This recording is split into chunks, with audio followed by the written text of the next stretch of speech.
भगवती जगदम्बा आद्या शक्ति परमेश्वरी भुवनेश्वरी चंडिका महामाया योग माया पूर्ण प्रकृति महालक्ष्मी देवी जी को मैं प्रणाम करता हूँ। तो श्रीमद् देवी भागवत पुराण के 5वें स्कंध में अध्याय 23 हम पढ़ रहे हैं कि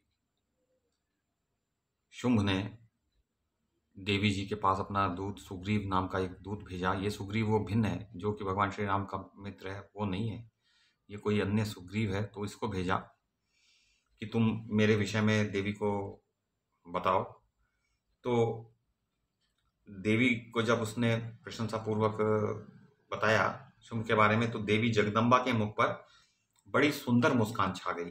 अब देवताओं का कार्य सिद्ध करने वाली देवी ने मधुर शब्दों में दूत से कहना आरंभ किया। क्या कहा? श्री देवी बोली, निशुंभ तथा अत्यंत पराक्रमी राजा शुंभ को मैं जानती हूं। राजा शुंभ ने संपूर्ण देवताओं को जीत लिया है। सभी शत्रु उनके द्वारा मार डाले गए हैं। वे संपूर्ण गुणों की राशि हैं। सारी संपदाओं के भोगने का सुअवसर उन्हें प्राप्त है। वे बड़े दानशील, अत्यंत शूरवीर, सुंदर तथा कामदेव के मूर्तिमान स्वरूप हैं। उनमें 32 शुभ लक्षण वर्तमान हैं। देवता अथवा मानव कोई उन्हें मार नहीं सकते, यह बात मैंने सुनी है। उन महान असुर के विषय में यह सब सुनकर ही मैं उन्हें देखने के लिए ही तो यहाँ आई हूं। जैसे रत्न अपनी शोभा बढ़ाने के लिए सुवर्ण के पास आता है, वैसे ही अपने पति चुनने के विचार से मेरा यहाँ आना हुआ है। मैंने संपूर्ण देवताओं पर दृष्टि डाली है। सभी मानव मेरे दृष्टिगोचर हुए हैं। अन्य भी जितने अत्यंत सुंदर कहलाने वाले गंधर्व और राक्षस हैं, उन्हें भी मैं देख चुकी। सबके हृदय में शुंभ का आतंक छाया हुआ है। जान पड़ता है किसी के शरीर में प्राण ही नहीं है। तो शुंभ के गुण सुनकर उन्हें देखने के लिए ही मैं हिमालय पर्वत से यहां आ गई हूं।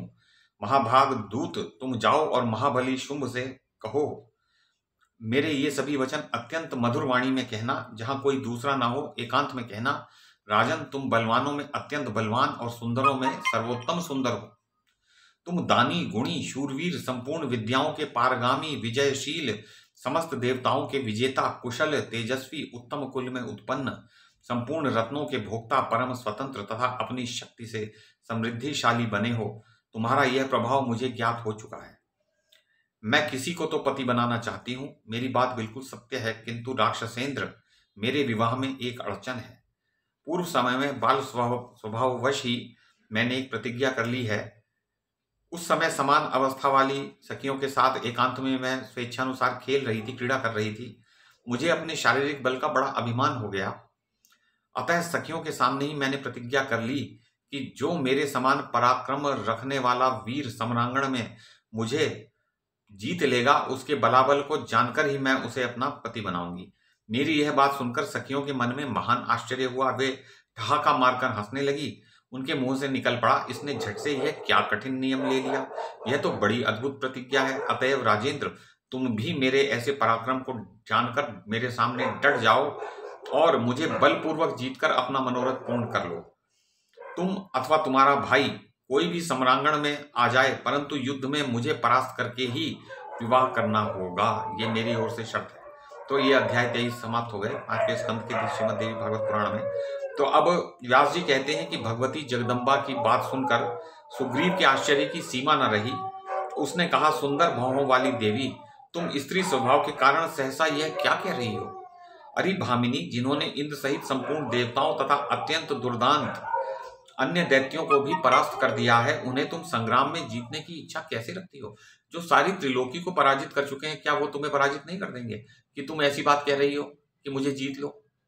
अरे वो तो जीत ही लेंगे। त्रिलोकी में कोई भी ऐसा नहीं है कि समर में शुंभ को जीत सके।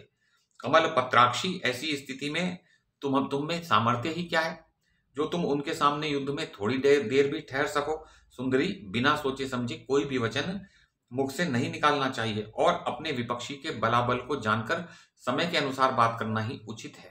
त्रिलोकी के अध्यक्ष महाराज शुंभ तुम्हारे रूप पर मोहित हो जाने के कारण प्रार्थना कर रहे हैं। तुम उनका मनोरथ पूर्ण कर दो। मूर्खतावश स्वभाव त्याग कर मेरी बात का आदर करके मूर्खतापूर्ण स्वभाव को त्याग दो और मेरी बात सुनो। तुम शुंभ अथवा निशुंभ किसी की भी पत्नी बन जाओ, दोनों में से किसी एक की।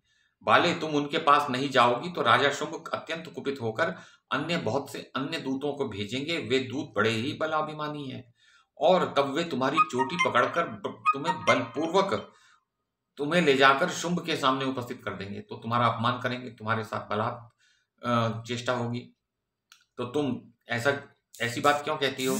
अतः तनवंगी, तुम उनके पास चलो। प्रणाम।